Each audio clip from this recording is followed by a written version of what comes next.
Good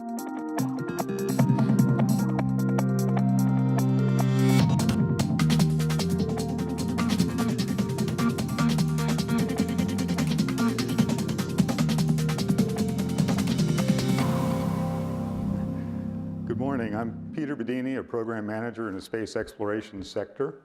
I've been at APL now for about 16 years. I'm going to talk about the Dragonfly mission concept, but first let me take a minute and give a little background. There are two types of NASA science missions.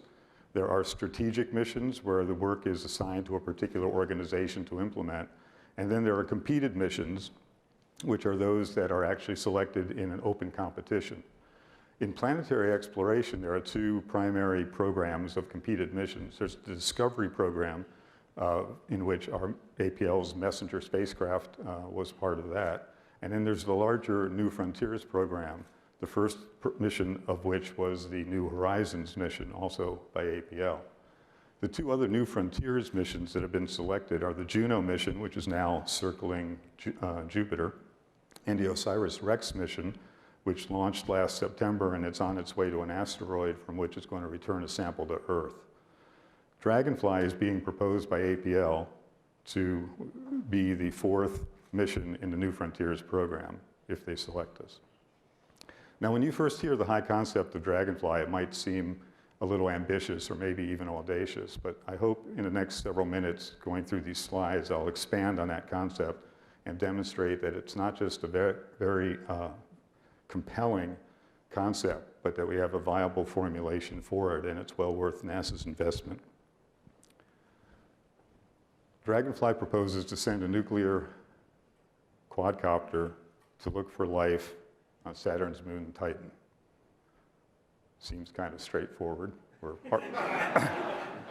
arbitrary, but let's explain this and see that it isn't. First of all, let's talk about Titan, the target. Titan is the largest moon of Saturn. It's shown here along with its very small many neighbors. It is an ocean world. It's a designation for only a few places in the solar system which are thought to hold the ingredients for life. Others are the Europa, which is a moon of Jupiter, and also Enceladus, which is another moon here, a much smaller moon of Saturn.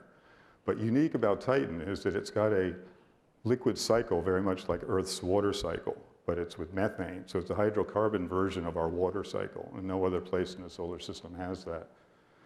Now, Titan is known to be very rich in complex organic materials, and we know that largely by the observations from Cassini.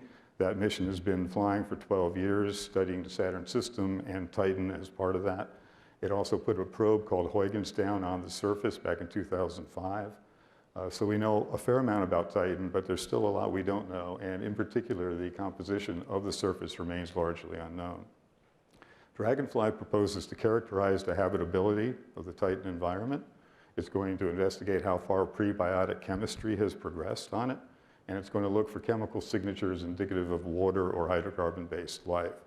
So we're not exactly looking for five-legged creatures running around or something like that, although if we did confront one of those, we'd be sure to take a selfie and send it home. The four measurements that Dragonfly will make to accomplish those objectives are here. Mass spectrometry will show us the composition of the surface and of the atmosphere. Gamma ray spectroscopy will tell us the elemental composition below the surface. We have a meteorology and geophysics sensor package, which will tell us about the atmospheric conditions, and also using a little geophone, it might tell us whether there's seismic activity on Titan or not. And of course, there's a camera suite, which gives us context for the in situ measurements. It helps us find our next landing site when we're flying, and also characterizes the geologic nature of the surface.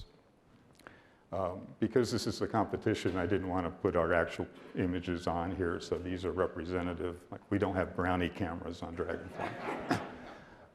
Now, we could take a lander and we could plop it down on Titan, and we could take these four measurements at one place, and we would significantly increase our understanding of Titan and its similar moons, or bodies like it in other ocean worlds.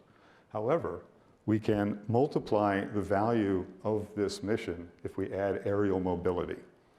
Because now we can look at this very diverse surface that is Titan. It's got a variety of geologic settings. Instead of just measuring in one place, we can go to many places and increase the science return substantially by moving around. Now, rovers do offer mobility, but it's much more limited.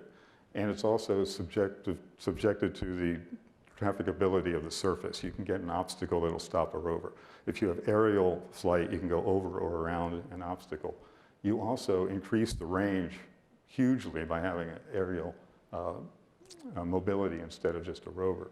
And in particular, in just a few flights, Dragonfly will be able to go farther than the Opportunity rover on Mars has in the last 12 years. So it's really a different paradigm. The image on the bottom here is from Cassini data. It's a projection of Titan, and you can see in the middle area here, there is this dark area that is smooth sands. The brighter areas away from that are perhaps more challenging landscapes or different geologic settings.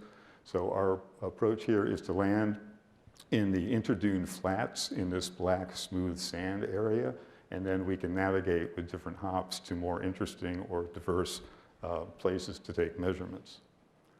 So let me stop here for a second. We know that we want to go to Titan. We know that looking for life there is of supreme importance to the science community.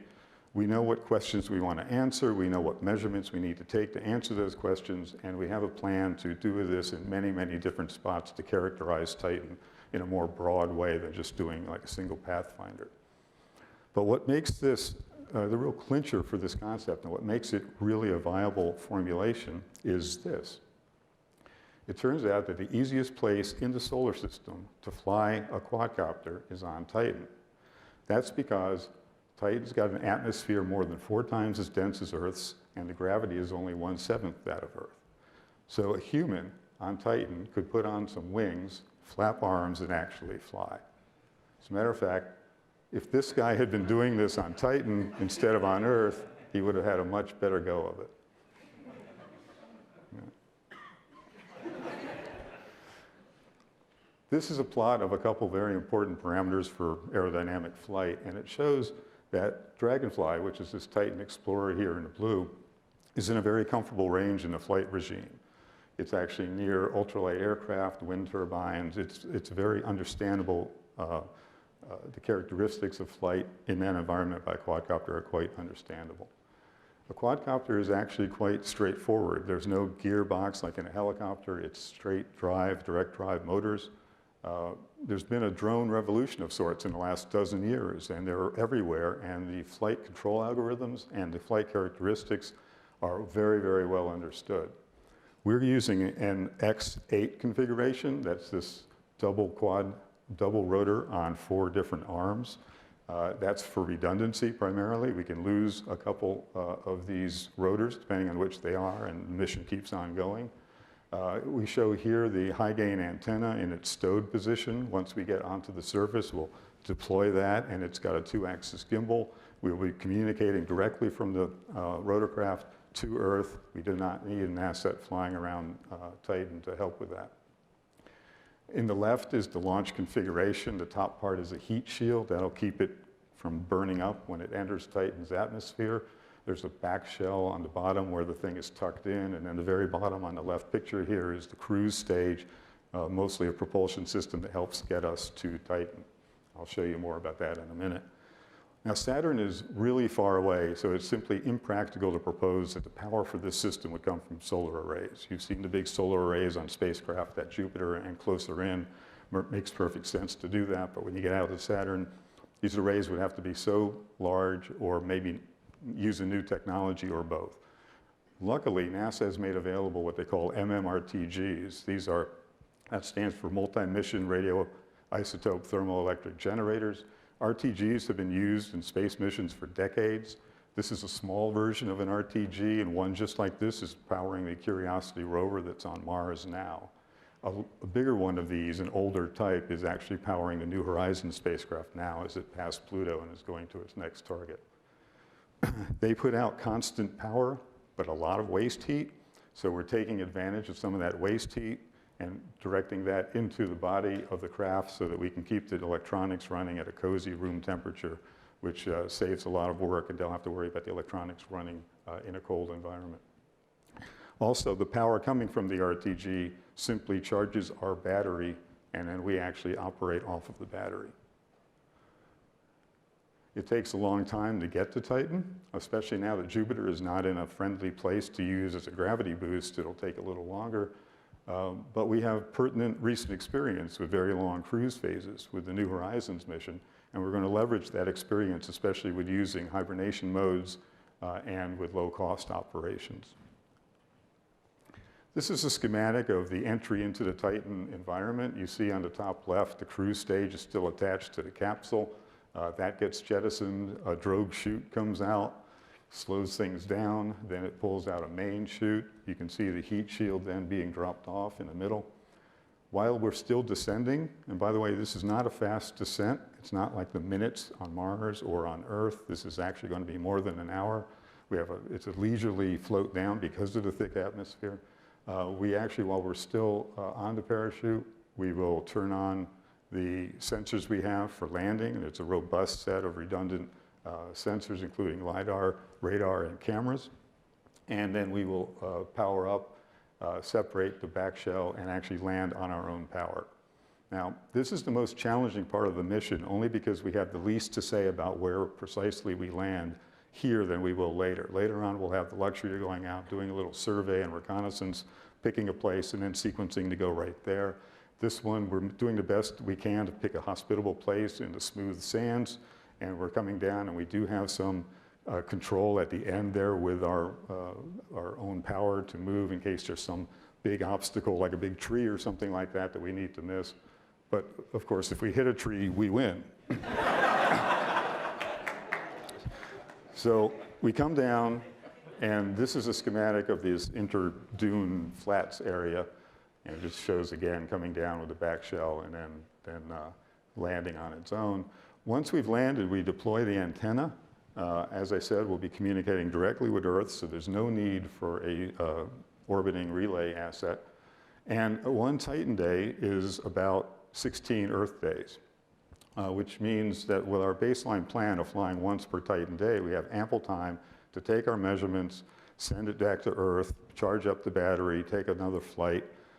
We have time in between the flights to get the sequence right after we pick a location and send it up. So it's not a very hurried cadence, and it's because we have this constant power from the RTG that'll last. If that power decays, all it means is we take a little longer to charge the battery. Here we'll pick up and go off again to another landing site. Now our partners on this, we have many partners, but the Penn State University Center of Excellence for Vertical Lift, they're one of 3 in the country, built this half-scale model for us. This is the first autonomous flight. It's a milestone of sorts. It's a completely programmed sequence, just like we will do on Titan. The only difference is this, it's told to find a couple different GPS waypoints and then come back and land where it took off. So you'll see here that it is up, it's going. This test bed, if we are selected to go forward, we will use extensively to develop the algorithm for flight and for landing. We'll develop it a little more and add some of the landing sensors that we need to put in to test that interface. And as we go further into the mission, we will develop a full-scale test bed to a model to fly around. To as great a degree as we can, we want to test as we fly, so we'll be using this to do some cold temperature operation. And we will change the algorithms and test faults and things like that. By the way, these rotors are actually constantly spinning, but there's this resonance with the frames per second that makes it look like a strobe here. I assure you they are spinning constantly. And here it is coming back down in front of the big red harvester or whatever that is that it took off from. Now the folks at Penn State have also rigged this thing up to look more like the drawings I was showing you that we expect the thing to look like, a little less aerodynamic than this. They put a cylinder in the back for the RTG and they put a box around it, and this is just another sample of it taking off in slow motion. I assure you that the flight unit on Titan will not have tennis balls for landing gear, but for right now that's just very practical. So that is the Dragonfly concept explained. I hope you agree that it is compelling, and I think it is quite viable and feasible, and we hope that NASA agrees and is willing to take a chance on us. Thank you very much.